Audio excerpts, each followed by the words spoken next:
Okay guys, here we go again. This is Daniel.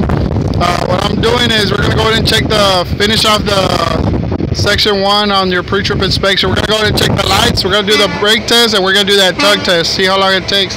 Go ahead and put your blinker up to the left. To your right. Alright, we got that turn signal going. Now we're going to go ahead and check the other turn signal. We're going to go ahead and check the left turn signal. Now we're going to go ahead and check our hazard lights. Make sure both of them are working properly. Good job.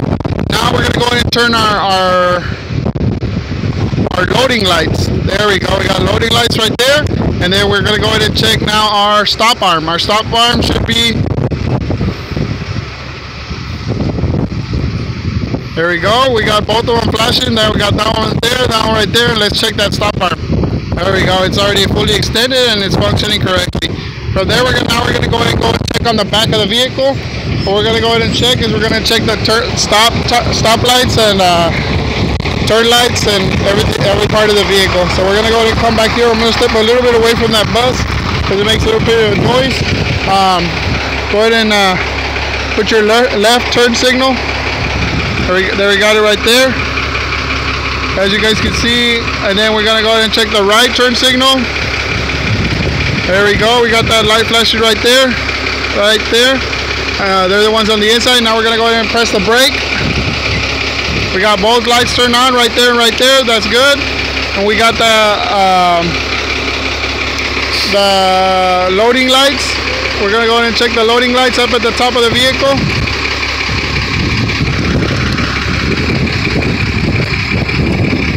Got that loading lights right there and right there. And we're also going to go ahead and check to make sure that the stop arm, the stop lights work. There we go. We got them right there and right there. And that concludes our light inspection. I think we might have forgotten what do you call them? The hazard lights. Those are our hazard lights. The hazard lights are working properly. Now we're going to go ahead and go inside and do our air brake test. We're going to go ahead and rush inside the vehicle so we can get that air brake test out of the way. On our mirrors, guys, I forgot to mention our mirrors on our last video. On our mirrors, we have 3 sets of mirrors. We have the convex mirror up at the top. We have a flat mirror down in the middle, and then we have a crossover mirror down at the bottom. The flat mirror is used to see long distance, which is this one right here.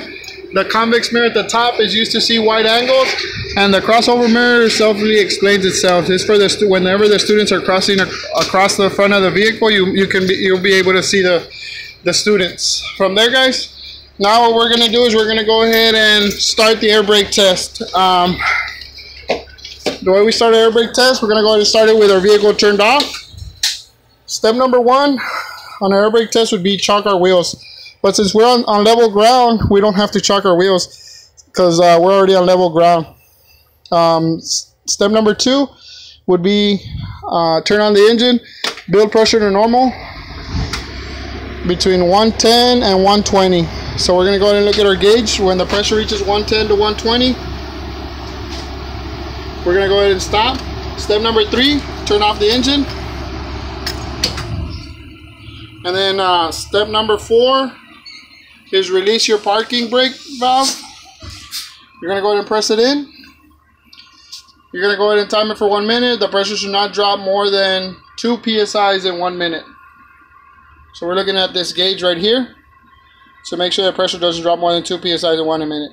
We're going to go ahead and time that to make sure that it stays on time. Okay? So let's just say that the whole minute went by. Step number 5. We're going to go ahead and press the brake, hold it down steady. The pressure should not drop more. The pressure should not drop more than 3 psi's in 1 minute. Okay, let's go ahead and assume that we've already been here for a minute. Now we're going to go ahead and check to make sure. We're going to go ahead and go to step number 6. Step number 6 is turn on the key, but don't start the engine. Okay, we got the engine going, step number 6 going. We turn on the key, but the engine isn't on. Step number 7 is pump the brake until the low air warning light or buzzer turn on. So we're going to wait for this, so we're going to go ahead and pump the brake and make sure the low air warning light and buzzer turn on. It should both turn on at 60 psi or more.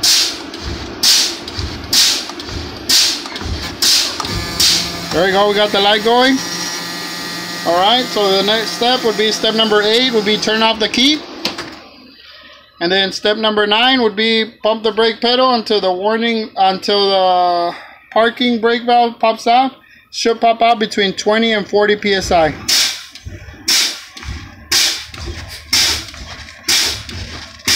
There we go. So it went ahead and popped out. Then the last step is go ahead and turn on the vehicle. Idle between 10 and 12 RPMs. Hold up.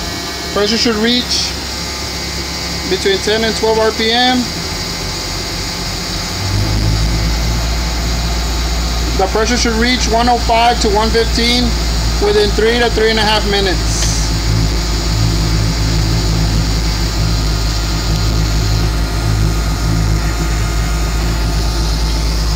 Okay guys, on this video that I'm making, if you guys have any questions on the air brake test or anything like that, please leave a comment and I'll try and answer all your questions. Right now I'm kind of talking while I'm waiting for the engine oil for the oil air pressure to fill up the air tanks. So once they fill up, then I can go ahead and continue on my tug test. But like I said, if you guys have any questions, make sure to like, subscribe, and also ask any questions down at the comment section below, and I'll answer any of your questions that you may have. So stay tuned, and I'll be right now we're gonna go ahead and get the tug test going, guys. Give me a second.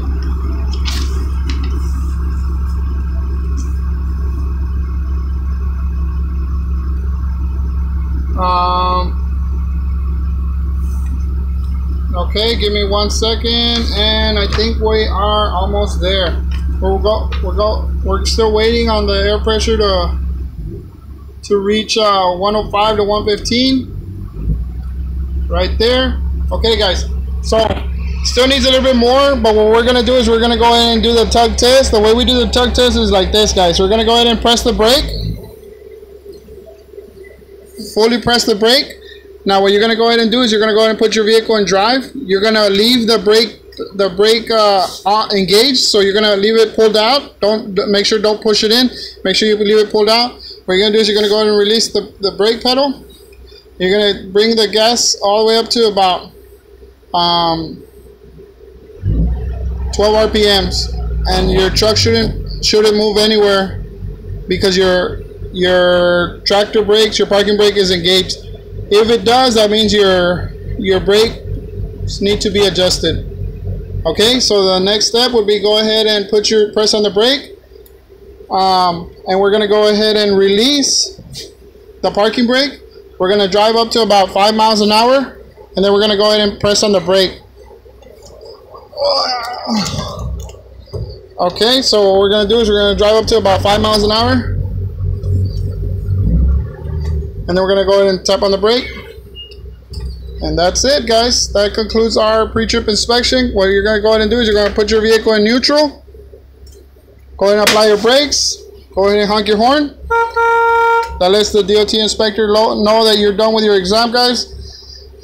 And that concludes your pre-trip inspection, guys. So I hope you like it. Remember, if you have any questions, please ask and subscribe, and hit the like button. Thanks a lot. See you around.